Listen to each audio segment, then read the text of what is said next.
So if you remember at the end of the last video, I promised you a look around this roof in the daytime. So what better time to look at it than in the sun? And now you can see proper carbon weave. Really looks good. So it makes the car look a bit lower as well because it's got no roof on it now. You can see what I mean, like that. And in the sun, proper makes it pop. So went over it, give it a little bit of a buff up so it's like glass now. So yeah, I was going to re-lacquer it because the lacquer that comes on and ain't that great. But when I've buffed it up with a machine polisher, it's absolutely perfect now. So you can see how good it looks. How good the weave looks right up close up. So the next upgrade, the upgrade that we've been talking about for a while, is larger turbo. We're going to start getting this car ready for mapping now so we can get some serious boost into it. So we're going to remove out this tired old T3 that's got the .36 exhaust housing on it, upgrade to the 48 exhaust housing, T34 turbo, allows to run a lot more boost and run a lot more power. So today we're going to get to stripping that out, get the new turbo on, rebuild it, clean it up, get some boost in this engine. Right, so it's about time we started to get this turbo back together so we can get it on the car. If you're new to the channel, we're just going to run you quickly through what we've got. So this is a large turbo Escort Cosworth T34 turbo. You can see it's got the Cosworth exhaust housing on it with exhaust gas temperature ports. This is a 5-bolt .48 RS turbo exhaust housing, and this is a .48 Escort Cosworth exhaust housing. You can see the difference. That's a 3-bolt, that's a 5-bolt. And in this, it has the wastegate in the exhaust housing, whereas this has it in the elbow. You can see the flap goes against there. Now, the difference between the turbo we've got at the minute and the large turbo Escort Cosworth turbo is the exhaust wheel is exactly the same size, which allows us to be able to fit that exhaust housing from the RS turbo onto the large turbo Escort Cosworth exhaust wheel. So this is the compressor wheel we've got on the car at the minute. You can see here the T34 has a much larger compressor wheel compared to the T3, and that allows us to flow a lot more air. This is the compressor housing we've got to run as well, because obviously now it's got a bigger wheel, it's going to have a bigger compressor housing. This is where the actuator normally goes on the T34, but we're not going to run that. You can see it's a genuine Ford item with the proper tag. So we're going to start stripping this down first. I'm going to get this exhaust housing off, give it a little bit of a clean up, and then we can get it back together. So the best way to get these nuts off is you can see that they interfere with the core. So you've got to keep, what you've got to do is crack off these bolts all the way around. Sometimes they're seized on, but luckily these are nice stainless ones. And then you've got to keep rotating the core. So you can see here the core's got to move before that can be undone. So undo any ones that you can undo. So you can't undo that, you can't undo that. I've undone that one. So now we can turn the core, and then you can keep taking them out one by one, and that's the same as assembly as well. So the core's now separated from the exhaust housing, so we're just going to get all this cleaned up now so we can get assembly. Treat a turbo as you would treat an engine, clean it properly, make sure there's no grit, nothing gets into the core, into here, screw up them bearings, and it will die very quickly. So just giving the compressor cover a proper clean up, coated it in the very high temperature paint stuff that I like using. Really good stuff that is. I've even used it on manifolds and it stayed on, so it's great for turbos. Makes it look a lot cleaner. Also got some new stainless bolts for it as well, 15mm if anyone wants to know. We're using these because they're stainless anyway, so just give them a proper clean up. That's how the core's going to sit inside the exhaust housing, so we're going to start bolting it together. So when you go to put these cores in the exhaust housing, always leave these nuts loose, because then you can spin the core like this, because you can see here and here there's no way of being able to get a bolt in when this is in place, so you're going to have to keep turning it, putting the bolts in so they're nice and low. You can see then you get the clearance, and you can put them all in, and you can clock the housing up to exactly where you need. Sometimes I'll leave them semi-loose so that when they're in the car I can just slightly adjust them like that and get them in place and properly lock them up. So we managed to buy some brand new comp cover brackets as well, so we can put them in instead of reusing the old ones. They go rusty and rotten, so yeah, better off just replacing them. So we found a supplier of these and bought some new. So something we've talked about for the car but we haven't showed you in any of the videos, we haven't got round to it, is we have a set of compomotives in 17s that are going to go on the car. They're grey at the minute. We was thinking of doing them another colour, but we're going to give them a try on there at the minute in the dark grey, because we see so many of these in white. That's the original colour they come with, and we just want to be a little bit different, and it might give a little bit of aggressive look, so we won't know until we get them on the car. So we're going to stick some tyres on them so we can do some fitment. And looks like someone had painted the original blue caps, which are hard to get, in the grey colour, which I don't like, so we're going to get some blue caps for it as well. We've got all the stickers and everything on them as well. These are 17 by 8s with an ET32 offset, so I just want to compare these to my Team Dynamics, which are still 17s as well, but look at the difference. So Team Dynamics are a 9J and they're an 8J, which are big anyway, so you can get a 235 tyre on an 8J. But look at the size difference between a 9J British Touring Car spec and a Compomotive in 17s. So they're going to look really good on the car. That's the old turbo off the car. You can see it started to die. She's had a good life, but the oil seals are starting to die now. It's expected. I think it's a 30-year-old turbo. Little tiny exhaust housing. Exhaust housing's got cracks in it. So it's done really well. See the penny valve, little cracks everywhere. You can see that crack was going out so far, it's actually started blowing. So good job of replacing it. So it's done really well to flow what it's been flowing up till now, but now it's time for an upgrade. So assembling this turbo is getting a bit messy because I've got to do a few modifications. Obviously now we're running this actuator bracket, we're going to have to modify it because the spacing between the bolt holes is different.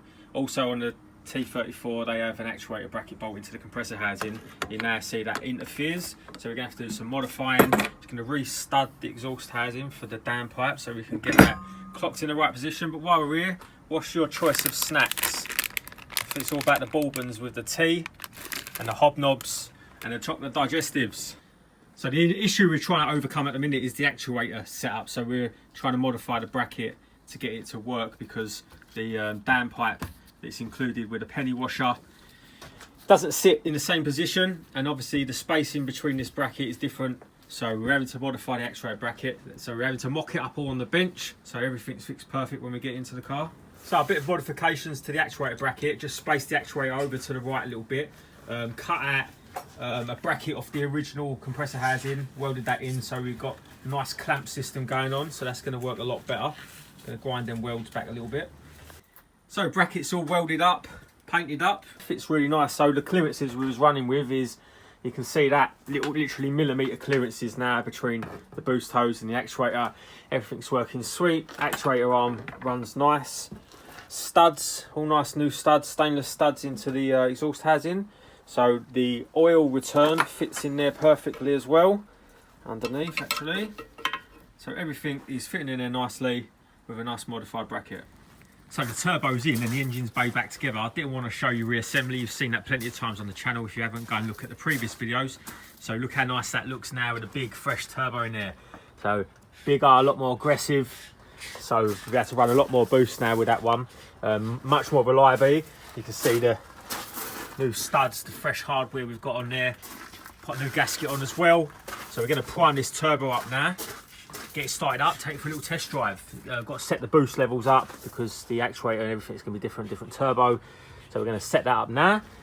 One quick thing, before you start up any turbo, always make sure you've got oil going into the turbo core itself and make sure it's coming out the return. Always prime the engine up. I know a lot of you know that already, but for the people that don't, never start a car with a dry turbo. You're going to kill it in them first seconds that it starts up and be worthless. So make sure you prime the turbo. Something that's been bugging us for a while is the fuel sender. These cars didn't have no fuel in them all their life, so they wear the tracks out right low down, so they stop reading. The carbon tracks inside there, they just they wear out over time. So we found a nice brand new one, new stock one. This one's got breathers on the top which we're going to blank off anyway, so we're going to get the old one out. So I just took the old sender out of the car.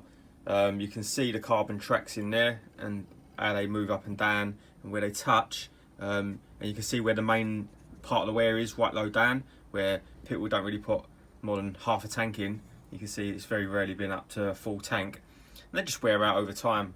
It's like 30 years old, this thing.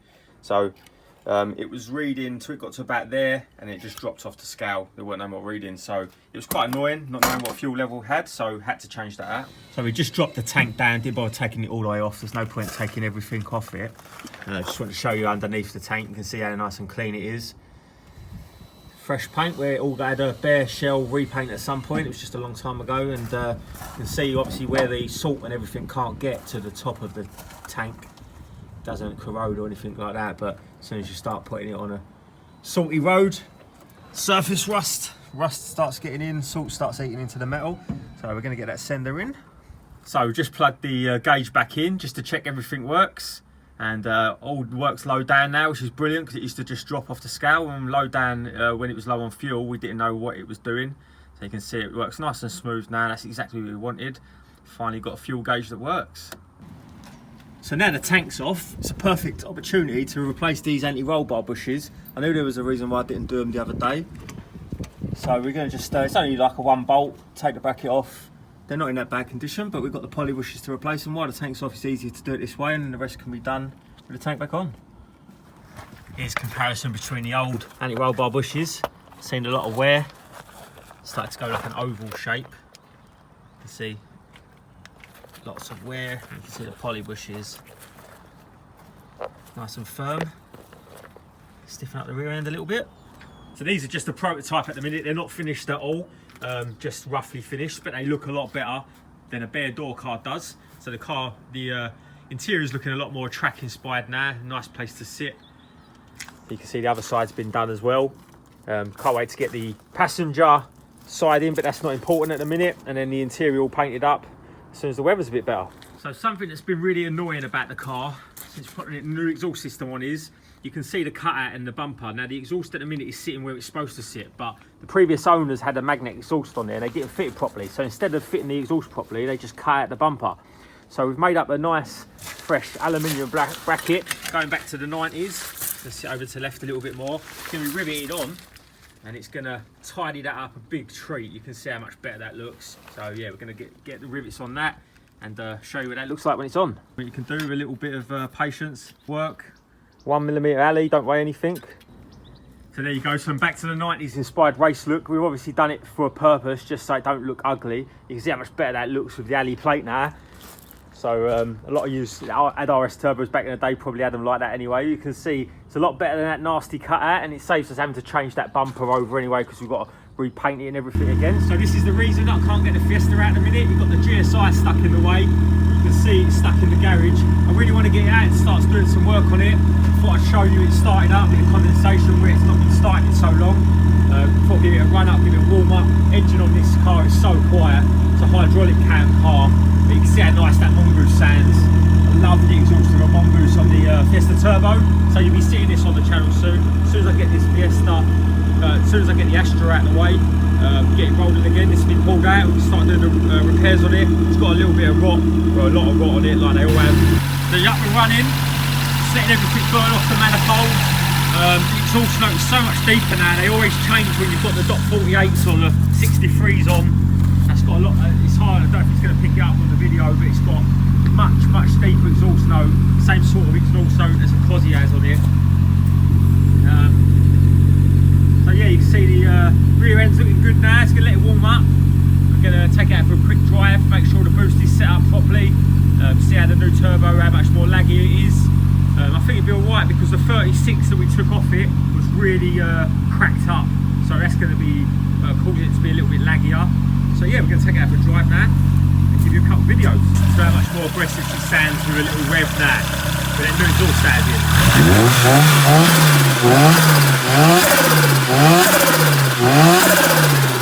Exactly like a Cosworth sound.